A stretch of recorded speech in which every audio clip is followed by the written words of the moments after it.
American Le Mans Series enters the halfway point of the season here at Road America this weekend. This premier road course is a favorite to many drivers, but its long straights and tight corners can also pose some big challenges. I talked to Level 5 engineer Jeff Brown and asked him what those challenges were after the first practice.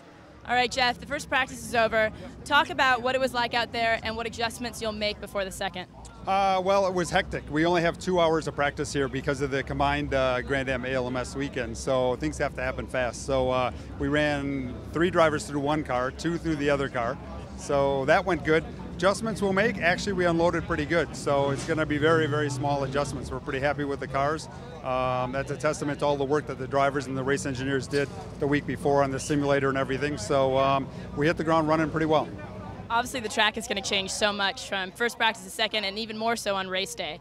How do you expect to see the track come race day and come to second practice? Well, that's another problem because the Grand Am cars run Continental tires. Here you have Michelins and various other Continentals and things like that. So we're trying to figure out. We've never been in this situation where we've had such a varied tire rubber being used on the racetrack. So we're watching the whole track conditions. It's a tricky weekend because of that.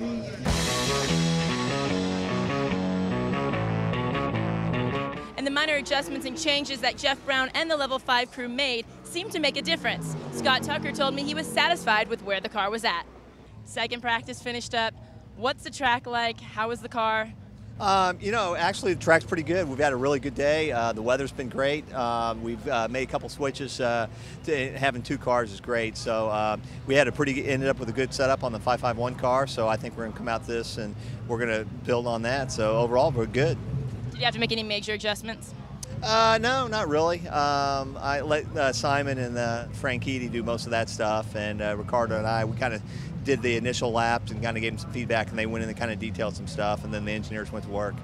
How much is a track going to change from today to come race time? I think it's going to, unless it rains, it's going to be really good because there's a lot of rubber down and a lot of racing going on. So I think it's going to be pretty good.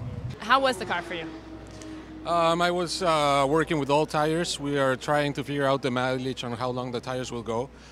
So I think the car is good. It's better in the morning. But as the tires started to drop, I was struggling making times and staying on track.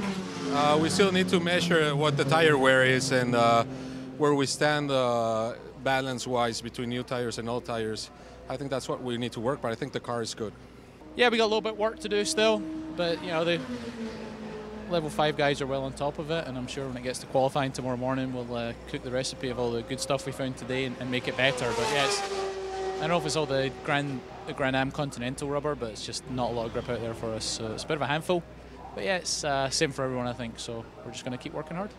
Yeah, the car is good. I mean, I'm obviously going up to speed with it. I went on a few hands of laps, so car feels pretty good. I think we'll be pretty strong on Sunday in the race, but we're chasing pole position, so you always want to get that little extra bit, and there's definitely a little bit to do, but we're very close to being very, very happy with the balance, and I think we can put on a good show tomorrow in qualification.